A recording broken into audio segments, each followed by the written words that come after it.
Bonjour et bienvenue dans Faites entrer le film, épisode 70. Bonjour Olive. Salut Doudou. Bonjour Vivien. Hello. Comment allez-vous? Ok, très bien, sympathique. Donc, de quoi allons-nous parler aujourd'hui, Vivien? Ouais, détente Moumoute, moi ça va bien, merci. Non mais je m'en fous, vous n'avez pas répondu au laps de temps, vous avez eu 5 secondes, vous n'avez pas répondu, on passe à autre chose. Alors Vivien, de quoi allons-nous parler aujourd'hui? Ben moi écoute, ça va très bien et je suis content de faire cet enregistrement. Et toi? De quoi allons-nous parler aujourd'hui? Pas de ta vie. Oh la vache. Waouh, ok. Sniper 2000. Aujourd'hui, nous allons suivre les aventures d'une équipe de bras cassés pas du tout préparée à ce qui les attend dans un labyrinthe ou une session d'entraînement de combat alien. Bienvenue dans Alien vs Predator. Donc Alien vs Predator, un film de Paul W.S. Yeah. Anderson, scénarisé par Yes. Paul W.S. Anderson, avec Sanaa Lathan, Lance Henriksen, Raoul Bova, plein d'autres noms, on s'en fout. D'une durée de 101 minutes, sorti en 2004, d'un budget de 60 millions de dollars, qui en a récolté 177 millions. Donc on peut dire que c'est un succès au box-office, mais pas du tout critique. C'est le même budget que Astérix et Obélix. Oui, c'est vrai. Et je pense que les deux sont de la merde. On a un film français qui a coûté 60 millions d'euros ou de dollars en conversion. 65 millions d'euros, le dernier Astérix, l'Empire du Milieu, là. On pourrait en parler dans une table ronde parce que c'est très intéressant sur l'évolution du cinéma français, parce que c'était le film qui devait révolutionner le cinéma français s'il fonctionnait. C'est de la merde. Voilà. Pas vu. Non, ce qui est très drôle surtout, c'est l'espèce de chantage qu'il y a. Du genre que Canet a fait, du genre si ça fonctionne pas, bah vous plaignez jamais qu'on n'a pas des films à gros budget en France. Bah si tu fais de la merde, c'est un peu normal mon gars. Bon, donc la première scène, Olive, s'il te plaît. Oui. Alors, le film s'ouvre dans ce qu'on comprend très rapidement être l'espace et filme dans l'ombre, donc en contre-jour par rapport à notre point de vue, ce qui peut s'apparenter, pour ceux qui connaissent la mythologie alien, à une espèce d'énorme mer alien, mais qu'à cela ne tienne, tout ceci n'était que faux, j'ai pas de mots. Tout ceci était faux puisqu'en fait c'était simplement un satellite, et plus précisément un satellite de la Welland Industries, qui d'un seul coup s'active puisqu'il vient de détecter quelque chose, une signature thermique qui n'est absolument pas normale. Et c'est la fin de la première scène. Mais qu'est-ce donc Welland Industries? Bah qu'est-ce que c'est Welland Industries? Welland Industries, c'est, on va dire, la plus grosse boîte de un peu tout, surtout de science et de l'espace, de l'univers de Alien. Eh ben non, parce que c'est Welland Yutani dans Alien, et pas que Welland. Parce que ce film veut faire plein de trucs en cohérence avec l'univers Alien, mais se gourre à chaque fois. Et c'est dommage. Ceci dit, il reste plus canon que Prometheus. Bah, pas trop en vrai.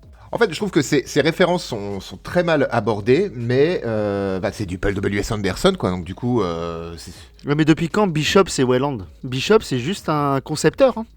C'est le mec qui a créé Bishop, qui a créé un cyborg, c'est tout. Oui, C'est pas Welland Welland. a Hein. créé un cyborg à son image. Ah non, Bishop c'est pas Welland. Dans l'univers Alien, Bishop c'est juste un créateur qui a créé donc un cyborg à son image, Bishop. Dans Alien 3, c'est pas Weyland Bishop. ouais, c'est ce que j'allais demander justement dans Alien 3. Après, je vois mal Welland se déplacer, toi, le PDG, le CEO d'une énorme boîte comme Welland, je le vois pas se déplacer sur une planète pénitentiaire abandonnée de tous pour récupérer un Mais c'est parce lardon. que c'est pas vraiment le CEO dans Alien 3. Oui, c'est un Bishop, enfin c'est un cyborg, j'imagine aussi. C'est un Bishop. Et puis surtout en fait en termes de timeline, surtout c'est pas très bon. Moi, ce qui me casse le plus les couilles, en fait, c'est qu'encore une fois, ça se passe sur Terre, tu vois.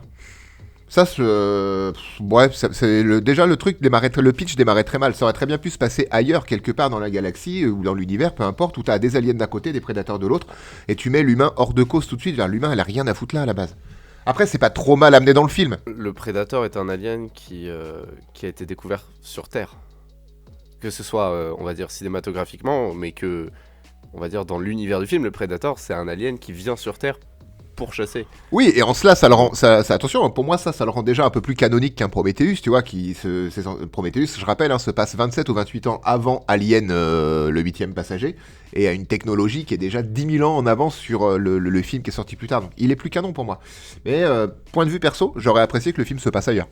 Mais, dans le thème, dans l'histoire, qu'on va sûrement éclater dans pas longtemps, ça reste cohérent. C'est juste moi, mon appréciation perso. Donc, vous avez bien compris, ce film, il y a plein de trucs pas cohérents, mais c'est pas grave. Parce qu'il y a d'autres choses dont on va parler.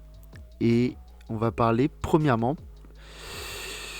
du personnage principal de ce film, La pyramide. qui s'appelle... Alexa Woods. Qui veut m'en parler s'il vous Bon, plaît. je vais y aller puisque Viviane nous a expliqué ce que c'était que la Wayland. Alexia Wood, c'est ça?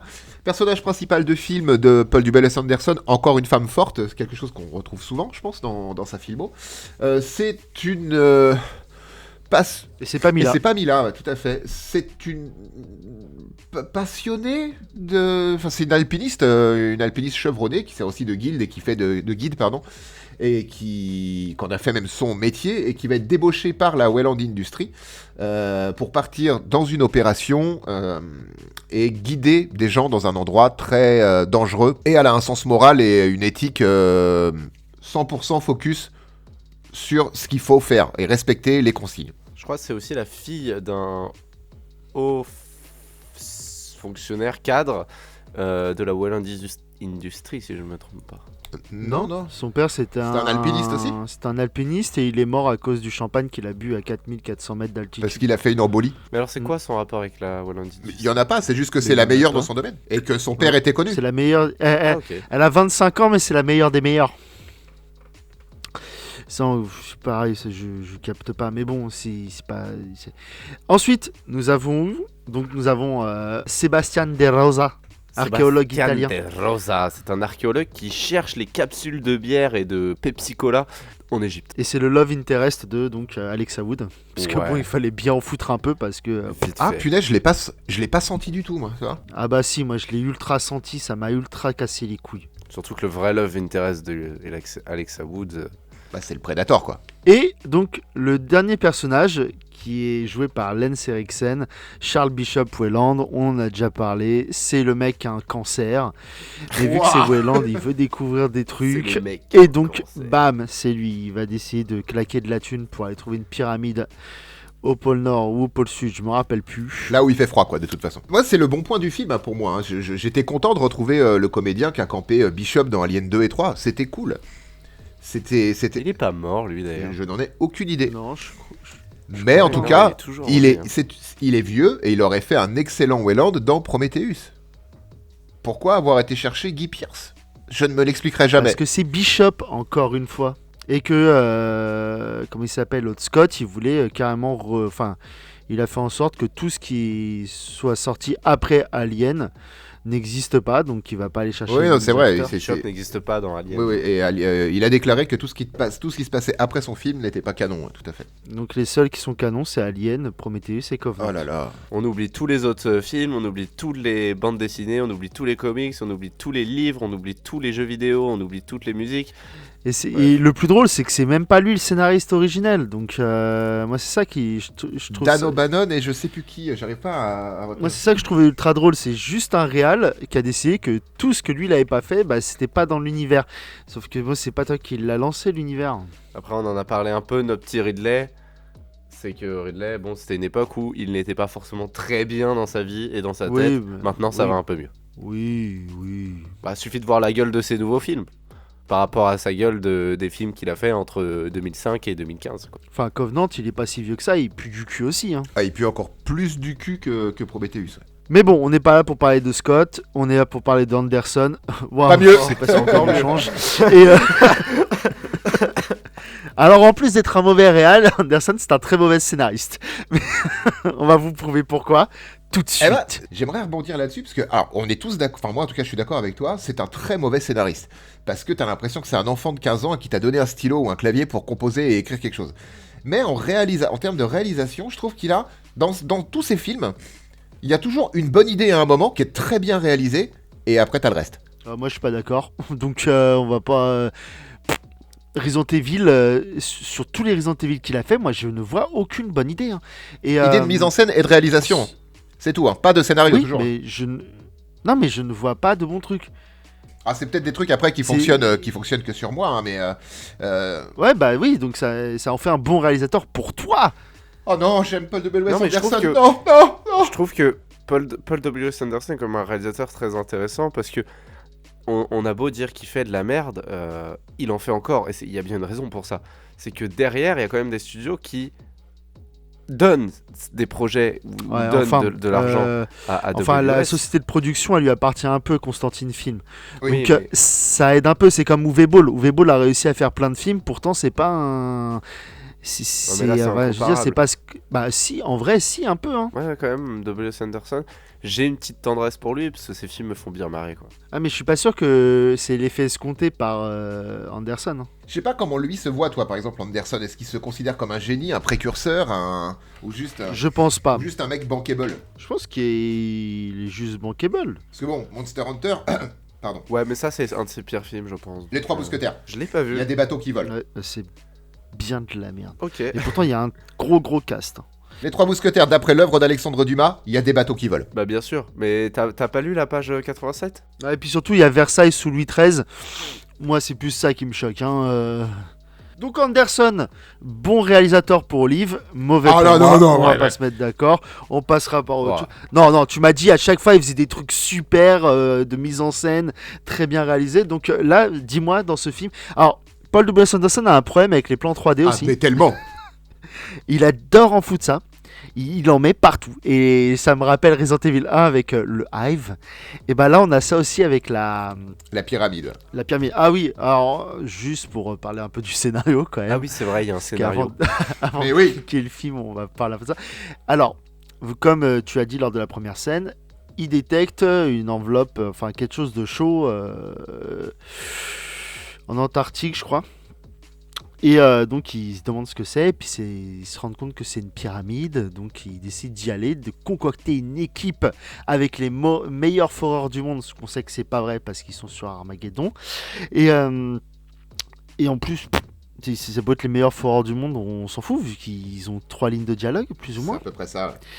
Donc il y va avec un chimiste, il y va avec un archéologue et sûrement un deuxième archéologue parce que son copain c'est un archéologue aussi, une guide et des mecs avec plein d'armes, dont le capitaine Crochet. de l'équipe d'intervention dans Resident Evil qui meurt plus ou moins de la Ah, même façon, j'étais pas sûr, mais oui, c'est bien lui. D'accord. Ok. coupé en petits carrés. Et donc il décide avec cette équipe là d'y aller. Et ça va pas bien se passer. Hein. Parce qu'ils vont rencontrer qui? Des prédateurs et des aliens. Mais du coup, faut peut-être expliquer où ils vont, enfin ce que c'est l'objet où ils vont. En fait, le satellite a détecté une signature thermique inexpliquée et il s'avère que ce sera une pyramide qui d'un seul coup s'est mise à se réchauffer.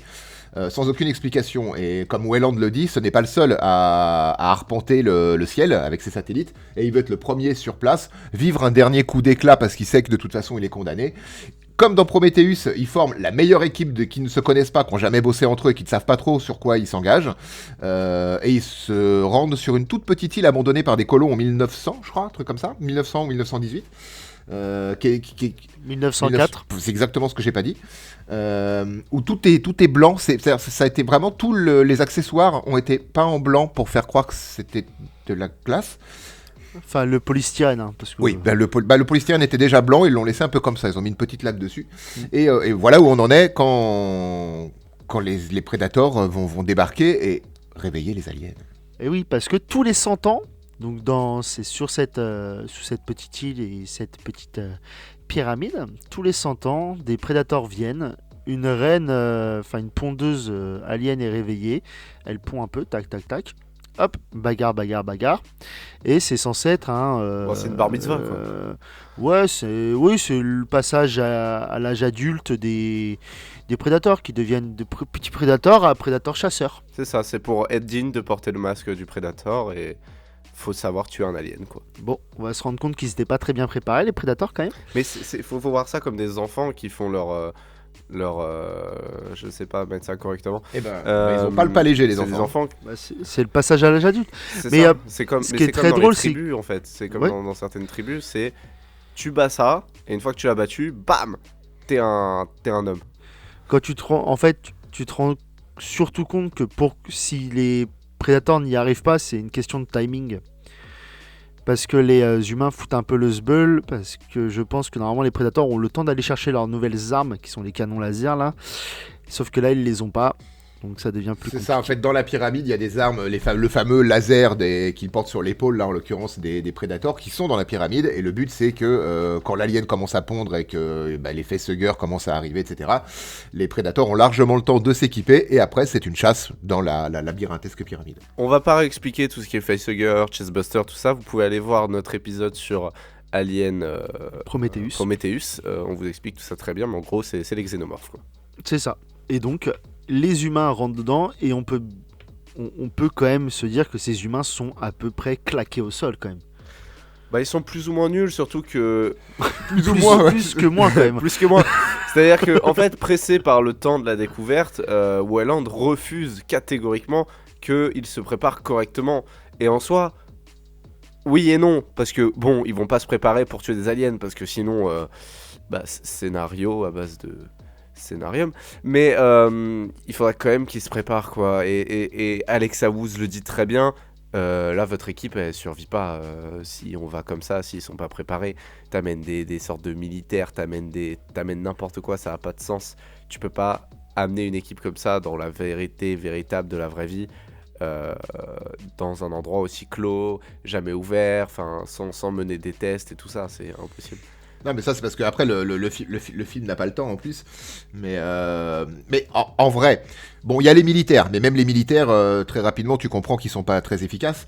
Mais un archéologue face à un alien, je pense pouvoir poser mon petit billet sur l'alien quand même, sur le Predator aussi, même ceux du film. Ouais, mais il a raison, après Vivien, les mecs ils sont pas censés les rencontrer. Ah bah non. Tu sais pas ce dont tu vas. Moi, ce qui me fait, c'est qu'ils prennent un archéologue c'est en Égypte qu'il est au début. Ouais. Et ça doit être le seul archéologue au monde qui connaît donc les hiéroglyphes et toute l'histoire des Khmers, des Aztèques, je crois ils disent, et des Égyptiens. Parce que moi je pensais que l'archéologie c'était un truc où il fallait très pousser dans un seul domaine. Non, lui il connaît tout. Et lui et son copain, ils arrivent à lire les hiéroglyphes mélangés. Mais ça, c'est génial. C'est les meilleurs des C'est meilleurs. génial. Quand on arrive à peu près à 20 minutes de la fin du film, je dirais 20-25 minutes de la fin du film, ils tombent dans une salle avec juste Alexia Wood et ce fameux archéologue. C'est une salle qui, ils ont de la chance, qui va faire de l'exposition sur tout ce qu'on n'a pas bien compris dans le scénario. Et du coup, tout est écrit avec ces 3 formes de hiéroglyphes, mais il lui raconte. Mais comme ça, il est en train de lire un roman. C'est bon pour lui, c'est limpide et du coup, il explique exactement quoi que c'est les prédateurs et pourquoi qu'il y a des aliens. Et c'est dommage. Oui. On est très loin d'un autre film qui utilise un peu ça, la traduction de lettres ou de langage inconnu, Premier Contact, qui est un excellent film, Ah oui. et qui lui prend vraiment son temps, parce que le but de traduire ces trucs-là, c'est que c'est pas facile, ça prend du temps. Et c'est très bien exposé dans Premier Contact. Mais là, en effet, comme t'as dit Olive, ils ont pas le temps du tout, c'est pas le sujet du film. Ouais, mais regarde un autre film qu'on a fait, Stargate par exemple. Ouais. Où ils vont très vite, mais tu sens quand même que les mecs ils galèrent à juste des hiéroglyphes. Et pourtant, c'est censé être c'est des pontes dans leur domaine. Donc ils galèrent déjà à utiliser une seule langue, machin. Là, le mec, il y a les 3 mélangés. Chut, pas de problème. Et après, en plus, il te dit non, tu l'as mal conjugué. C'est pas qui choisit, c'est qui sont choisis. Merde. Putain, José. C'est pas le sujet du film, mais en vrai, j'en veux pas. Ah non, du tout. J'en veux pas du tout au film pour ça, ça te donne des Non, expositions, le film, ok. Donc ça le film, suffit. c'est un huis clos, hein, dans une très grande pyramide, quoi. Oui, c'est ça, mais ça reste. Ils sont très peu nombreux tout au long du film, et heureusement, parce que bon, déjà que ça va très vite. S'ils avaient été plus nombreux, ça aurait été encore plus compliqué. La moitié, tu les oublies très très vite. Il y a tous ceux qui vont servir au chestbuster de réceptacle pour les chestbusters, ouais, c'est ça. Et après, on n'en entend plus. Ils sont juste. Ils ont fait un petit excès de mort. Non, mais t'as un personnage principal qui est donc la guide. Tu as Weyland et l'archéologue qui ont des rôles secondaires et qui ont plus de 10 lignes de dialogue. Et puis tu as les autres. C'est ça. Je sais pas quoi, c'est le film. Hein. C'est Alien vs Predator, c'est pas Alien vs Predator et les humains un peu. Hein. Non, mais du coup, Ouais. ça aurait pu s'appeler Alexia Wood et son meilleur ami Predator vont dans une pyramide, quoi. Bah non, parce qu'ils y vont pas ensemble. Non, mais ils repartent ensemble, par contre. Après l'avoir fait exploser, tout gentiment. Main dans la main. Presque main dans la main. Presque. Alors moi, Moi, c'est pas ça qui me dérange en moi, vrai. même au me cinéma, dérange pas du c'était pas passé. Et pour le coup, ça passe pas, quoi. Le côté, on s'est copain dans l'adversité. Pour s'en sortir avec un Predator et le Predator avec un humain, je repense à la bagarre entre Schwarzenegger et le Predator dans le premier film Predator. Je me dis, il a vachement changé les Predators quand même. Ouais, mais c'est que faut bien comprendre que les prédateurs, et c'est très bien expliqué en fait tout le long de l'univers canon au film original Predator, c'est que c'est des chasseurs qui chassent ceux contre quoi ils peuvent se battre et qui ne vont pas chercher la merde avec les trucs un peu nuls. C'est pour ça qu'ils vont laisser Welland en vie, parce que ils voient que c'est un cancéreux, ils s'en bat les couilles, il va pas taper sur les handicapés. Il a une certaine éthique, le Predator. Alexa Woods, pareil, c'est une personne qui va comprendre l'enjeu qui est la liberté des aliens par rapport à l'enjeu qui est la liberté des prédateurs, grâce à la fameuse exposition de Sébastien Rosa. Et donc comprendre que si le Predator échoue, l'humanité c'est terminé. Bah, ça va, on fera comme dans Jurassic World 2, on les mettra en cage et puis on les vendra comme armes de destruction massive. Après les aliens, c'est bon. Moi, je suis pas sûr qu'on les tienne, les aliens, quand même. Bah déjà, faudrait des barreaux quand même solides. Des barreaux en alien, tout simplement. Même pas, parce qu'avec leur bouche, ils peuvent les péter, leur carapace. Donc, oui, c'est vrai. Compliqué. Non, mais ça, c'est vraiment pas le truc qui me dérange, moi. Le fait... l'alliance un peu tirée par les cheveux, mais qui est compréhensible. Moi, il y a plein de trucs dans ce film que je ne comprends pas et que qui me paraissent pas normales. Et ça fait vraiment partie des points où c'est le plus loin dans ma liste. Bah vas-y. Il y a quoi qui hérisse un peu le poil? Mais c'est pas qui m'irrisse, mais je comprends pas. Là, on voit la pondeuse là qui pond donc des petits œufs tranquilles comme ça. En plus, c'est bien dégueulasse, c'est bien stylé. Sur un espèce de tapis roulant. En pierre. Donc jusque-là, tout va bien. Ensuite, on retrouve une salle où il y en a partout, disposés n'importe comment. Ils sont arrivés comment? Je me suis posé la même question. Ça n'a pas de sens. Hein. D'accord. Ça, donc, et c'est ce genre de truc. C'est pour refaire la scène des œufs d'Alien en fait. Hein, dans Oui, Aliens, oui, totalement. dans Alien 2, la pondeuse elle pond sur place. Hein, il me semble. Après, je l'ai pas vu depuis très longtemps, mais je crois qu'elle pond sur place. Et un peu plus tard dans le film, je crois qu'on retrouve ce même procédé où il y a des œufs partout. Je suis plus sûr de ce que je dis. Peut-être que les films se mélangent. Mais t'en as. Sauf qu'Alien vs Predator, ça a l'air d'être industrialisé quand même. Ah bah oui. Ça, tu sais, t'as les corps momifiés. Ouais. Qui ont l'air d'être. Enfin, ils ont pas l'air d'avoir une tenue d'il y a 100 ans. Ah tiens, ça m'a pas choqué parce que justement, elle a pas l'air d'être vieille leur tenue. Elle fait tenue un cas, Aztec, ce que tu veux. Mais par contre, elle est restée très neuve. Ça, je suis d'accord avec toi. Ça, tu sais, il y a plein de petits points comme ça en fait, moi, qui me dérangent plus. Le vrai point dérangeant, c'est qu'ils se réveillent tous les 100 ans. Non, il y a 100 ans, ils se sont pas réveillés, frérot. Arrête de raconter n'importe quoi. Parce que s'il y a 100 ans, ils se seraient réveillés, il y aurait des corps d'humains il y a 100 ans, il y aurait tout un bordel qu'il n'y a pas dans la pyramide. Mais en plus, il laisse planer un peu un doute comme ça, parce qu'ils vont sur une petite île vraiment perdue. Ça, c'est une île, hein. Ouais, et puis ils disent ça fait 100 ans que c'est sur cette île, il y a plus de colons, il n'y a plus rien, que c'est abandonné depuis 100 ans. Donc on peut, normalement, dans la diégèse du film, ce qui t'est dit, tu comprends qu'il y a 100 ans, les prédas sont venus, et du coup, c'est les colons qui y sont passés. Apparemment non, puisque ce sont des corps de l'Antiquité qui sont retrouvés dans la salle sacrificielle. Ah, mais c'est pour ça que moi, je trouve qu'il y a plein d'incohérences qui font que je me dis merde, putain, et c'est donc que le Predator s'allie avec la guide et tout. Je me dis bon, le gars il se dit bon, il me faut un peu d'aide quand même parce que compliqué quand même. Bah ça me paraît d'un coup bien moins grave que toutes les inepties qu'il y a juste avant dans le truc. Pareil, il y a un truc moi qui me...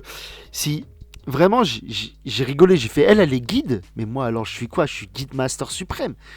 Ils sont dans le truc sacrificiel, il y a une espèce de bouche d'égout. Ah oui. Elle jette, il y en a un des mecs qui jette un tube luminescent, ça tombe, bam. Donc ils font attendez, on va descendre d'un étage et tout. Elle arrive avec sa montre, elle fait je crois qu'on est en dessous de où on était juste avant. Bah oui, il y a le bâton. Ça se voit. Même moi je l'aurais deviné sans une montre. Merci Captain Obvious, formidable. Et les mecs, moi, il y a plein de trucs, c'est des cow-boys en vrai. Quand l'autre ils enlèvent leurs mallettes, c'est des armes.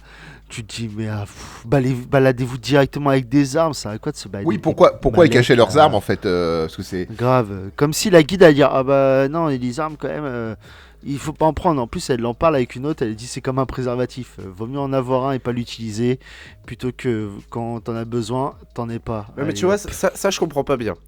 Ils sont censés aller dans une pyramide qui a jamais été découverte depuis des milliers d'années et a dit ouais mais c'est comme un préservatif, vaut mieux en avoir un. Mais quand tu vas dans une garderie, tu prends pas ton préservatif sur toi. Bah, ça dépend. Donc Non, je vais rien dire, pardon. Mais là, non. peut-être ils Non, non, peut-être non, se sont non, dit il va y non, avoir des non, non, fantômes. non. Hein. tu tu ne prends pas ton préservatif sur toi quand tu vas dans une garderie. Donc quand tu vas dans un endroit qui est gelé sous la glace depuis des milliers d'années et que tu ne peux croiser aucun être vivant parce que tu es dans un film qui se veut réaliste pour la première partie, tu ne prends pas une arme à feu et tu ne prends pas un régiment entier de MP5 ou je sais pas quoi. C'est Mais n'importe ça quoi. doit être c'est parce que ça doit être des Américains. Ça aussi, c'est pourquoi y aller avec des militaires, je suis entièrement d'accord. C'est peut-être, bon... Non, en fait, non, ça fonctionne pas. Après, juste pour revenir sur ce que je disais, le côté copinage avec le Predator, etc., ça ne me fait pas sortir du film. Je le comprends dans la naïveté du scénario qui est proposé, ça fonctionne. C'est plus dans la... À mon point de vue, hein, c'est dans la... Comment dire, dans le mythos vraiment, dans le mythe Alien, enfin encore plus Predator, ça a moins sa place, je trouve. Mais dans le contexte du film, ça va. Oui, c'est pas étonnant. Ça fonctionne. Ça donne quand même une certaine humanité au Predator qu'on essaye de nous rabâcher sans cesse depuis le début des trucs canons et depuis même Predator. Et je trouve ça vraiment pas déconnant. Pour le coup, ça, je trouve que c'est une bonne idée du scénario. Surtout au moment où ils en sont, oui, il a plus besoin d'elle que de faire le truc tout seul. Et il n'a aucun intérêt à tuer cette personne. Donc autant, bah, tout simplement s'associer à elle. Est-ce que c'est toléré dans leur guilde des chasseurs, ça, tu vois, du coup? Est-ce que pour... Bah, apparemment, bon, de toute façon, le Predator meurt à la fin, ainsi que ses deux autres compères au début. Mais est-ce que, s'il s'en était sorti vivant, est-ce que le vieux Prédateur, chasseur expert, troisième Dan, qu'on voit à la fin du film, aurait dit ouais, bon, d'accord, ça passe? Enfin, tout ça, il aurait fait... Ou est-ce que c'est mal vu, d'après vous, dans leur guilde des chasseurs? Non, je pense que le fait de réussir, ça passe. Si t'as eu besoin d'aide, bah derrière t'as pas ton diplôme, on va dire, mais t'as survécu et tu pourras retenter ta chance, tu vois. En vrai, moi, je pense qu'il réussit quand même parce qu'ils y vont à 3, il finit tout seul. Ouais, non, oui, Même carrément. avec de l'aide d'une humaine, ça Et va. puis, Hein. il a tué un alien quand même. Enfin, il en a pas tué qu'un, mais il a réussi en soi son truc. C'est juste que derrière, pour contenir leur poule pondeuse, entre guillemets, il a eu besoin d'aide, donc voilà. Ouais, c'est ça. Et puis surtout que quand tu vois qu'un alien tout seul, il en a défoncé 2 des Predators, bah, tu te dis ça va. Hein. Oui, ça va. Alors, ça aussi.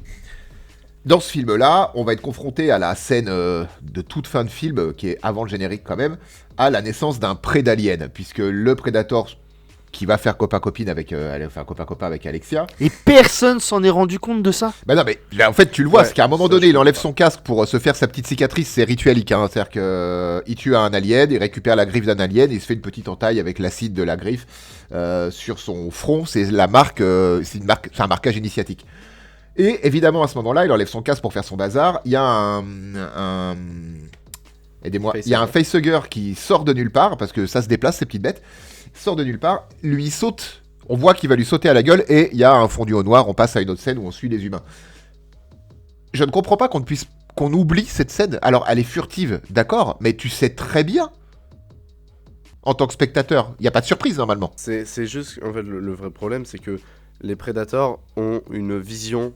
Bah oui, ils te la c'est ça, montrent. moi. Ils ont une vision, ils peuvent voir à l'intérieur des gens, ils peuvent voir les facehuggers, ils peuvent voir, pardon, les chasebusters, ils peuvent voir le cancer de Wieland.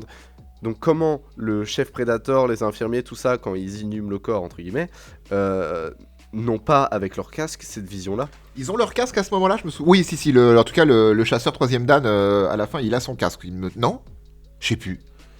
Je sais plus s'ils ont leur casque quand à la fin du film, leur vaisseau arrive, je me souviens Et plus. quand bien même, l'autre il se fait transpercer de part en part, tu vas pas me dire que que le truc il est rien quoi. Ah oui, le parasite, normalement, vu qu'il se fait planter Bah il se fait ouais. planter le bide en plus par la reine alien.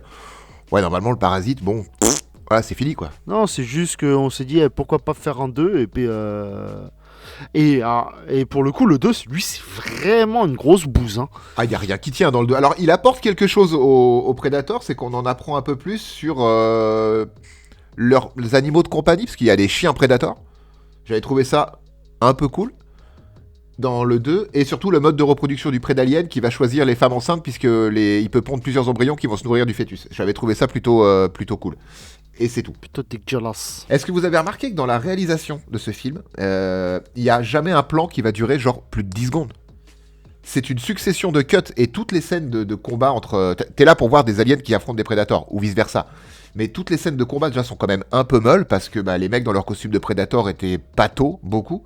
Mais surtout, les plans sont filmés pour la plupart en plan serré, en plan américain. Du coup, tu comprends rien. Ouais, mais après, t'es obligé parce que leur budget, ils ont dû le passer haute part que dans les effets numériques. Et les aliens sont dégueulasses. Ah oui, quand on fait de la ça me choque CGI, pas. ça, c'est... Le premier combat entre un prédateur et un alien, déjà, le mec, il est tout en haut du plafond, il arrive à mettre des coups de queue, c'est ne pas sortir de son contexte. Sa queue, je suis désolé, elle fait à peu près 2,50 m de long. Quand tu le revois après, elle est bien plus petite. C'est rétractable, on nous l'a jamais appris, hein, sinon, mais c'est rétractable peut-être, je sais pas. Je suis Honnêtement, pas sûr. Avec sa carapace là. les effets numériques, parce que oui, les aliens ne sont pas tous en animatronics ou en costume tout simplement dans ce film, parce que c'est... En fait, c'est presque un mélange entre un alien adulte, enfin un xénomorphe adulte et un runner. On a déjà expliqué ça. Allez voir la vidéo sur Prometheus. Mais ça me choque pas tant que ça en 2004 de voir des effets qui sont quand même bons, je trouve. Non, globalement, pour ça la se tient. plupart des Globalement, moments. ça se tient. Les aliens sont beaux, ils sont fidèles, ils sont... c'est de l'ultra réalisme à ce niveau-là. Ça me choque pas du tout en fait les effets. Alors il y a quelques scènes où oui on voit un peu que c'est voilà. Mais En fait, pas tant que les ça. effets numériques sont cool quand les aliens bougent pas. Ou très peu. Genre quand on va voir la reine alien et quand les aliens vont essayer de la libérer, Ouais. où t'en vois plusieurs, c'est cool parce qu'il y a très peu de mouvements, donc je pense Ouais. qu'ils ont pu prendre le temps et c'est plus facile aussi de faire ça quand il y a peu de mouvements, mais quand ça commence à grapper sur les murs et tout ça, c'est là où ça devient... C'est juste dommage. Ouais, Quoi. là Mais c'est vrai quand ils grimpent sur les murs c'est Ouais. bon. alors que oui, là je suis d'accord avec toi, l'alien est beau quand il bouge pas. La scène où on voit plein de petits aliens avec l'espèce de pondeuse, elle est super belle l'image. En plus avec l'alien qui est quadrillé là sur son crâne parce qu'il a pris 2-3 dégâts. Elle est pas mal. Moi là où je suis plus déçu, c'est sur les Predators. Ah, les prédateurs, par contre, ils sont dégueulasses. Mais même les masques, hein, là, du coup, c'est vraiment du masquage. Même les masques, ils sont dégueulasses. C'était mieux en 87. Je les trouve gros, pâteaux, lents. Et je trouve ça un peu dommage parce que oui, en 87, même le 2, hein, que moi j'aime bien aussi de Predator, le Predator est je trouve beaucoup mieux fait. Ok. Oui, je suis d'accord avec toi. Et surtout, je me comme rappelle on pas. disait juste avant d'enregistrer, c'est des chasseurs, ils sont très mobiles. Dans Predator, le premier Predator, ils sautaient d'arbre en arbre, etc. On sentait qu'il y avait une espèce de lourdeur parce que il est quand même plus grand qu'un humain. Enfin, c'était pas humain vraiment ses déplacements, mais il était agile. Là, vraiment engoncé dans des costumes, quoi. Alors peut-être qu'après il y a plusieurs tribus, hein, on sait pas, hein, c'est comme tout, mais c'est juste dommage, je les trouve un peu trop... Ils sont imposants, ça c'est vrai, mais on a l'impression que tous leurs mouvements sont lourds, mais lourds dans le sens, pas lourd dans le sens puissant, lourd dans le sens lent. Et je trouve ça un peu dommage. Alors, je vérifie un truc, parce que la reine alien, ce qui a servi en fait à faire l'animatronique de la reine alien, on peut la voir en France. C'est une résidente permanente du musée du cinéma à Lyon. Qui la restaure et lui apprennent de nouvelles choses à chaque fois. Enfin, ils arrivent à la restaurer petit à petit. Et l'animatronique que vous pouvez voir au musée de Lyon, c'est celui qui a servi dans Alien 2, Aliens du coup, qui a été réutilisé déjà en 2004 pour tout ce qui n'est pas en CGI pour le film de Paul W.S. Anderson. Et maintenant elle est à Lyon. Et vous pouvez la voir. Et je l'ai vue et c'est cool. En vrai c'est cool. Mais je savais pas que c'était la même chose qu'ils avaient réutilisé déjà du film de Cameron dans le film d'Anderson et que maintenant ça nous appartient à nous les Français. Ce film, l'idée de base de faire rencontrer des aliens et des prédateurs, je trouve ça ultra cool. C'est un fantasme. Ouais, et puis depuis le 2... t'as ça Depuis qui Predator plane. 2, ils te le teasent. Et puis les comics se sont fait chou gras déjà de ça avant. Je connais pas du tout ça, Oui. hein, donc, mais je sais juste qu'il y a eu des comics qui relatent déjà ça, comme Terminator versus Robocop, etc. Mais dans Predator 2 où il y a le crâne Un truc, un xénomorphe d'un xénomorphe dans le vaisseau. dans le vaisseau. Putain, et là, leurs vaisseaux, ils sont tellement grands dans Alien vs Predator. Waouh, le truc, il est immense. En termes de discrétion, on repassera. Ah, c'est pas grave, il devient Ah visible. oui, c'est vrai. Mais, donc l'idée, je la trouve ouf. Et c'est le traitement que je trouve un peu naze. Mais comme souvent avec Anderson. Anderson, arrête d'écrire des trucs, s'il te plaît, putain. C'est ça en fait, et on lui a quand même confié les clés de licences incroyables. Et putain, je me rends compte que j'en ai vu pas mal de lui, mais même au cinéma. Bon, déjà Alien Predator, Et moi, surtout quand je regarde sa filmo, j'ai vu plus de 80% de sa filmographie. Et ça me fait peur, hein, mais j'ai vu Mortal Kombat au cinéma, bordel, et c'était déjà lui, nom d'une pipe. c'est peut-être Mortal Kombat, qui fait partie de son top 3 des moins pires films, même si c'est de la merde. Oh là là, moi je me souviens de Mortal Kombat uniquement de sa bande son, mais 95 c'est trop vieux, et déjà quand je suis sorti du film, on était en gamin, enfin adolescent, j'étais déçu. Mais j'ai découvert Fear Factory, que j'aime bien maintenant, du coup c'est cool. Toi, Vivien, qui a l'air d'être un peu plus au fait des univers non cinématographiques de ces deux licences-là, est-ce que ce scénario te plaît, vraiment? Honnêtement, oui, énormément. C'est suis bon, vas-y, je parle super plus avec content. toi. Non, mais je suis trop content en fait que le rapport entre les aliens et les prédateurs ait enfin un sens sur l'univers cinématographique, qui est canon au reste de l'univers, mais qui se permet des différences forcément. Et l'explication les prédateurs font leur bar mitzvah en tapant des aliens tous les X années, tout ça. Bon, le X années, j'aime pas trop, mais sinon tout le reste, j'aime bien. Genre, je trouve que c'est pas déconnant. Predators, moi c'est pareil. L'idée de base, je la trouve intéressante. Que des Predators rencontrent des humains qui sont soit des tueurs, enfin qui sont la plupart des tueurs. C'est encore une fois, c'est une question de se mesurer à. Le Predator, toute sa vie, c'est combattre plus fort que lui pour s'en sortir. Et l'idée de base, moi j'aimais beaucoup. La réalisation, enfin le film en lui-même, je l'avais pas trouvé fou. Et bien ça me fait pareil sur Alien vs Predator, c'est que j'aime beaucoup l'idée de base que les Aliens vs Predator, mais je trouve que c'est très maltraité quoi. C'est très très mal traité. Après, c'est fait aussi peut-être, je sais plus qui le disait tout à l'heure, avec les limitations budgétaires, qui fait qu'on n'a pas eu ce qu'on voulait vraiment, c'est-à-dire voir des vrais combats bien énervés entre Alien et Predator. Mais même sans ça, t'es pas obligé d'avoir des combats bien énervés. C'est juste que moi ce qui me dérange, c'est que t'as l'impression que tout, sauf peut-être la neige, est artificiel. Et la neige, bien sûr qu'elle est artificielle, mais tout, le truc, le petit village abandonné, Celui-là, il est ridicule. ça fait tellement polystyrène partout. La pyramide, elle fait tellement pas vrai. Puis la pyramide, Tout elle a un fait- problème de taille aussi, j'ai l'impression. Oui, mais Sa tout taille fait change faux tout. en fait. Oui, oui. Tout fait fake. Et quand tout se déplace, quand les aliens ou quand ils se battent, qu'il y a des murs qui se cassent, ça a l'air tellement du placo. En fait, moi, c'est ça qui me dérange, c'est que le gros œuf, t'as l'impression que c'est pas beau, quoi.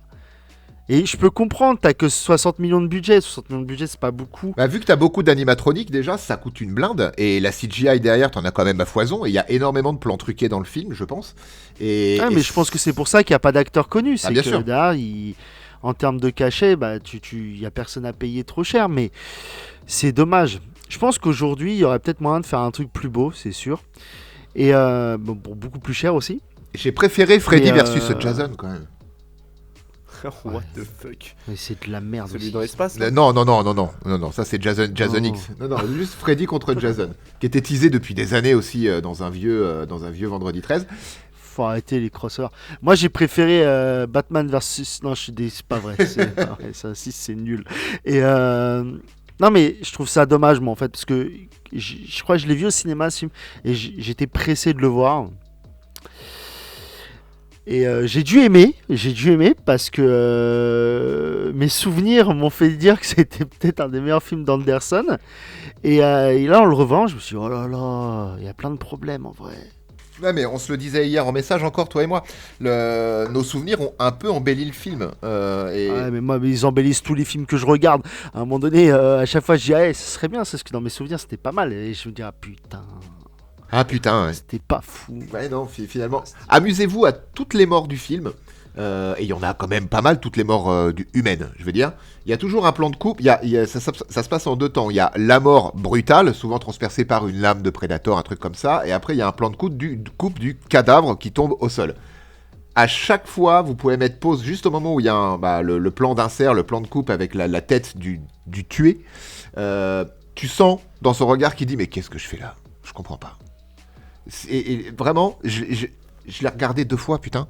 Et je me suis amusé à faire cette pause à 2-3 endroits pour voir. Et tous ces plans de coupe, c'est amusant. Enfin, moi, ça m'a fait rire. Ma vie nulle, putain. Ah, mais il faut pas faire ça. Il faut pas. Non, mais j'ai bien compris, depuis que je fais un peu de vidéo, là, j'ai bien compris qu'à chaque fois que tu mets pause, non, ça passe pas. T'as l'air con. C'est. Voilà. Quand le Predator décide de s'allier donc avec la guide et qui lui donne un peu des ustensiles de combattant et qui lui donne un bouclier en crâne de xénomorphe et une espèce de lance avec la queue de xénomorphe, pas la... Enfin voilà. Merci. Et, alors, la queue, elle est attachée avec du fil à un bout de bois. Ça ne marche pas comme ça. Une lance ou un pic ou ce que tu veux. Ça va se détacher très vite. Déjà d'une. Et de deux, il n'y a pas de résidus dans le crâne. Il n'y a pas du sang. Il n'y a pas un petit peu des trucs qui est acide. Ça m'avait déjà soulevé les mêmes questions au cinéma, moi, ça. Ce qui le nettoie vachement bien quand même. Puis vachement vite, surtout. Mais un petit coup de... hop. Et puis voilà. Non mais vraiment. Et il lui donne et puis elle est contente. Elle avec. Ouais, elle a une lance et un bouclier. Elle est badass. Et elle le tient comment à l'intérieur avec la deuxième mâchoire? Sans déconner, moi je comprends pas. Alors oui, je sais que normalement tu dois pas te poser toutes ces questions-là, mais moi j'aime bien.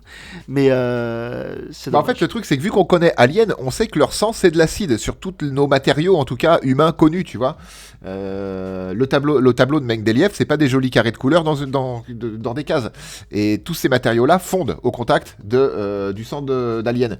Bon, donc vraiment, soit c'est très très bien nettoyé et très très vite.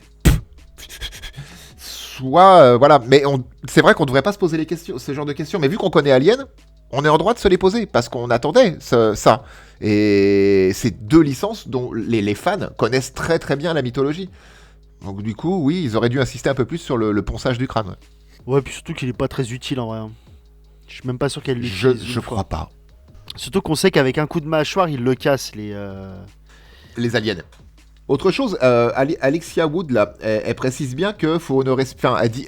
Ils insistent quand même lourdement sur... Il fait très très très très très très très très froid là où on va. À la fin, elle est en petit pull, non ? Ouais, mais je pense que t'as l'adrénaline, donc ça, c'est pas très grave. Elle a bon dos, l'adrénaline, mais oui, d'accord. Peut-être qu'elle est peut-être même en sueur un peu, parce que, bon, elle a quand même combattu une reine alien. Enfin, combattu, elle a plus fouille. Hein. Oui, parce que, non, c'est elle qui... Comment il le tue ? Comment il la tue, la reine alien ? Comment tu fais un nœud avec une chaîne métallique ? Comme ça, Alors, en fait, c'est très simple. C'est pas possible. Et puis, à la fin, on lui donne une lance rétractable. Bon, conclusion. Olive, ta conclusion, s'il te plaît. Ouais, Ouais. C'est un bon divertissement, ça a le mérite de débrancher le cerveau, regardez-le, et vous allez faire « c'est marrant, il y a des aliens dedans, puis il y a des prédateurs ». Et j'ai pas trop aimé revoir ce film, j'aurais dû ne pas le revoir et conserver mes souvenirs qui me disaient « c'était pas fou, mais ça passait ». Là, mon cerveau, maintenant, il va juste se rappeler que c'était pas fou. Surtout après avoir monté cet épisode, je sais que ce sera bien imprimé. Il y a même pas, toi je disais tout à l'heure, il y a des trucs d'Anderson dans chaque film qui sont un petit peu, il y a des fois une bonne intention de réalisation, un éclair de génie, un truc comme ça. Bah là il y en a pas. Et donc même ma conclusion elle est cassée parce que voyez pas spécialement ce film. Merci Olive. Vivien, ta conclusion. Moi j'aime beaucoup ce film. J'ai toujours aimé ce film en fait. Je me rappelle pas trop de la première fois où je l'ai vu, mais je suis sûr que je l'aimais déjà. Est-ce qu'il y a une raison particulière ? Je suis fan de Alien, je suis fan de Predator. On me met 2 univers que j'adore, on me les met ensemble dans un film. C'est génial. Après, je comprends totalement que ça soulève plein de choses qui ne vont pas, d'incohérences, tout ça. Mais je trouve ça plutôt classe, puis ça reste un bon divertissement, pour moi un des meilleurs de Wes Anderson. Non, de W.S. Anderson, rien à voir. Rien à voir. Et, et, je vous conseillerais de voir ce film si vous avez 2 heures et que vous avez envie de voir 2-3 trucs. Il n'y a pas grand chose de bien en vrai. Il n'y a pas grand chose de plus intéressant que ça, mais j'aime beaucoup ce film et je ne saurais pas trop expliquer pourquoi. Voilà. Merci Vivien, ça venait du cœur. Ça fait plaisir. Et Kev, toi? Alors, moi, j'ai pas mes souvenirs. On dit que c'était un film que j'avais aimé. En le revoyant quelques années plus tard, un peu moins quand même. Donc non, moi j'ai noté, enfin, il y a beaucoup trop d'incohérences pour moi qui me font sortir du film et qui me font me dire c'est dommage. En vrai, c'est surtout ça, moi, le truc, c'est que c'est dommage. Je pense que Alien vs Predator aurait mérité mieux. Mais après, il faut pas oublier que c'était en 2004, donc les effets et tout ça. Ça, on lui pardonne à la limite. Ouais, ça, ouais, mais bon, s'il vous plaît, arrêtez de donner des trucs à Anderson, quoi. Surtout niveau scénario. Parce que je crois Laissez-le qu'il- créer sa propre licence, s'il vous plaît. Ouais, grave. Non, mais en vrai, c'est. Faites-le. Si vous voulez le faire réaliser des trucs, faites-lui réaliser des trucs. C'est un réalisateur moyen, mais c'est un mauvais scénariste, quoi. Dans tous les films qu'on a fait de lui, on a noté patate d'incohérence. Ah oui, mais oui. La base d'un scénario, c'est qu'il faut que ce soit quand même cohérent entre lui. Enfin, toutes les lignes doivent être cohérentes entre elles-mêmes. Et lui, il n'arrive pas à faire ça. Alors peut-être qu'il est dyslexique, je sais pas. Donc ce qui fait qu'il n'arrive pas à se relire. Mais non, en vrai, arrêtez. Sinon, le film en soi, oui, c'est un divertissement. C'est 1h40. Ça se regarde tout seul. Il n'y a pas... si on aime bien les licences, ça peut nous faire un peu mal, mais c'est pas le pire, quoi. Il y a Alien vs Predator 2, il y a Covenant, enfin voilà, il y a plein de trucs qui sont pas ouf. Je pense que ma conclusion, c'est ça aurait mérité mieux. C'est dommage. Ça aurait pu être mieux. Merci Doudou. C'était notre avis sur Alien vs Predator d'Anderson, donc de la merde. Ouais. Et la semaine prochaine, une fois n'est pas coutume, nous nous attaquerons à un monument du cinéma qui s'appelle Armageddon de Michael Bay. Voilou. 2h50 de film. On va pas s'endormir. À la semaine prochaine. Des bisous. Des bisous. Likez, partagez, commentez. Tout ça. Ciao. Salut à tous, merci beaucoup, ciao. Prenez soin de vous.